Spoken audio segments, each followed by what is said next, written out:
Hi, I'm Krista Swartz with PREPSTEADERS, and I want to talk to you just for a moment about the hour we're living in. If there was ever a time in history where it might be important for you and your family to have a plan for self-defense, it's now. For every one of us, that is going to look different. No two of us will have the identical plan. But for those of you who have chosen to carry something that goes in a holster, I want to talk to you specifically about a couple of recommendations here in the next few minutes. Don't go away.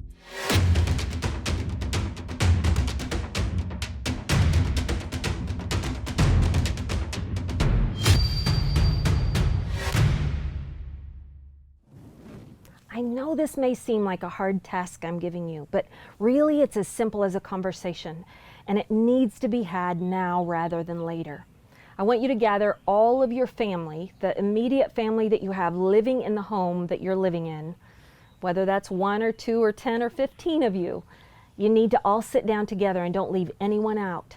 No matter how old or young they are, they need to hear the conversation of what your family is going to choose as a means of self-defense in the event that in the future or very near days ahead, you have people come that want to take your things or harm you in some way.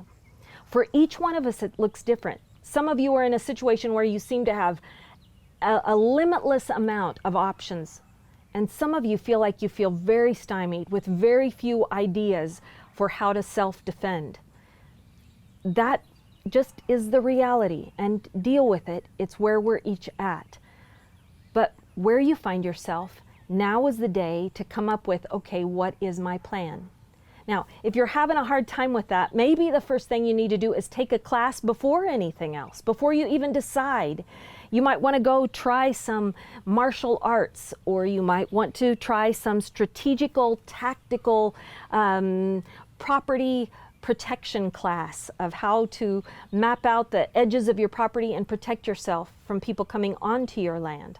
Or you might need to take a self-defense class that involves something that's usually carried in a holster. Now, this one is pretty deadly, and so you need to take it very seriously and have people only of sound mind and old enough to make wise decisions be the ones that actually have access to something like this. But if that's what you choose for in your home, I want to just say a couple of things. First of all, get everyone trained.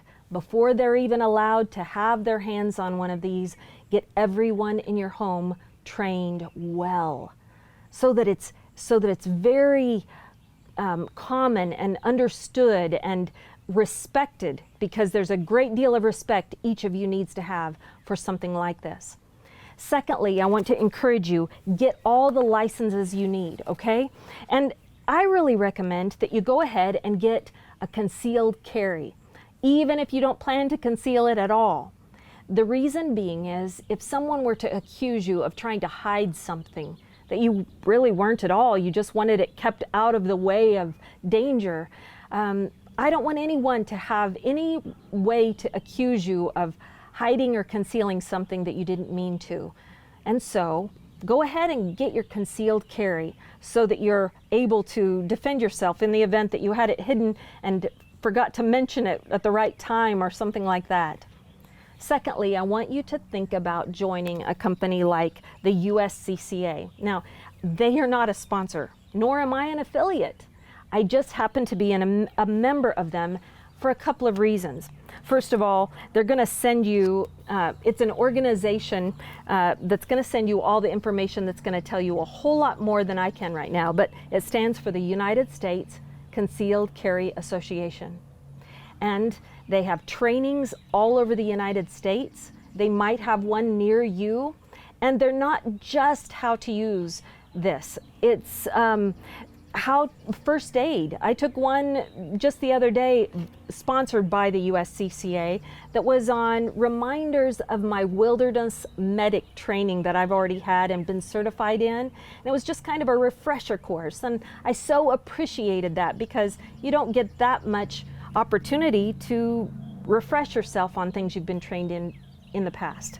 So they have classes of all different kinds, but especially how to care for anything that you're going to carry in a holster. they'll send that to you. And one of the first things that they tell you, which I think is so important, is they say, in the event of a self-defense incident, the very first call you should make is not to your mama, not to anybody else. You need to call 911 and ask for the police as well as the ambulance to come out. And then the very next call immediately needs to be to the crisis response team over at the USCCA. They'll have your back, and they have an insurance that they keep on each of their members, so that in the event that you need represented by an attorney, they have them immediately standing by, because you need representation so that you can clearly say to whoever comes to see what happened, I know my rights, I'm holding my tongue until my attorney arrives or until I have representation, and you're able to at least keep calm until you're represented and have that on the way to be in your defense. Don't try and defend yourself and explain everything when you're in the heat of a moment. It's never going to come out right. Now, I want to encourage you, even if you have this kind of a situation, even if you live out in the country and you only use these on your four-wheeler in the event that you see a wolf attacking one of your cows out in the pasture, I still want you to get the licenses you need, like a concealed carry and like insurance that the USCCA offers, so that you are protected in the event that any accident ever took place.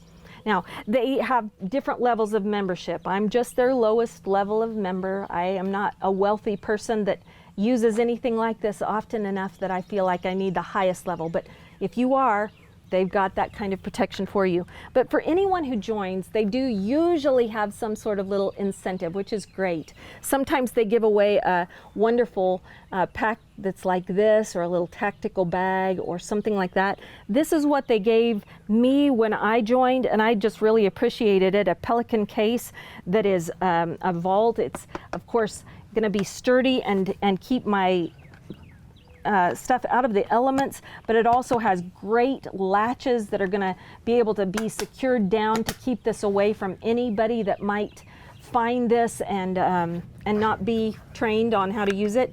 But also it has an ability for me to put my own padlocks right on this, so that if I had small children or something, they would not be able to get into it. And I really appreciate having something more than just a soft pack, but something that's a little sturdier and a little more secure from anybody that would find this that shouldn't.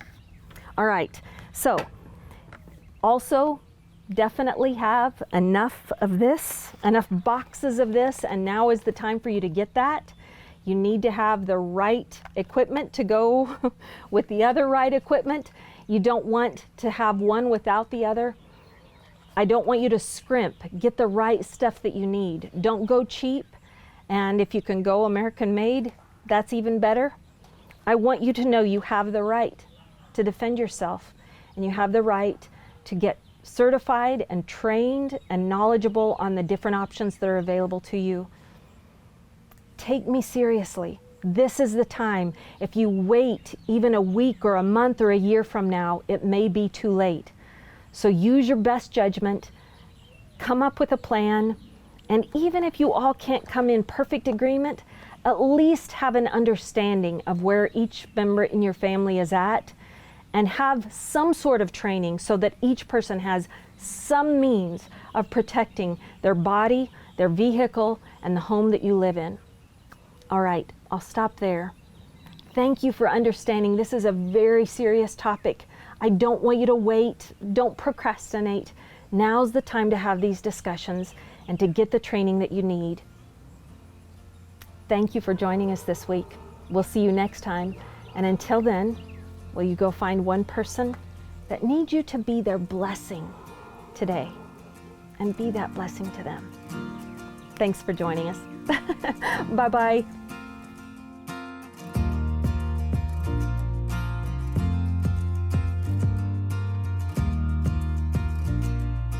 May I share with you a quick word of scripture? This is out of the New Testament of the Holy Bible, found in the book of 1 Peter, and it's chapter 2, verses 16 and 17. It says this: live as people who are free, but don't use your freedom as a cover-up for evil, but live as servants of God. Honor everyone. Love the brotherhood. Fear God, and honor those in authority. It's getting dark out there. Now go out and glow.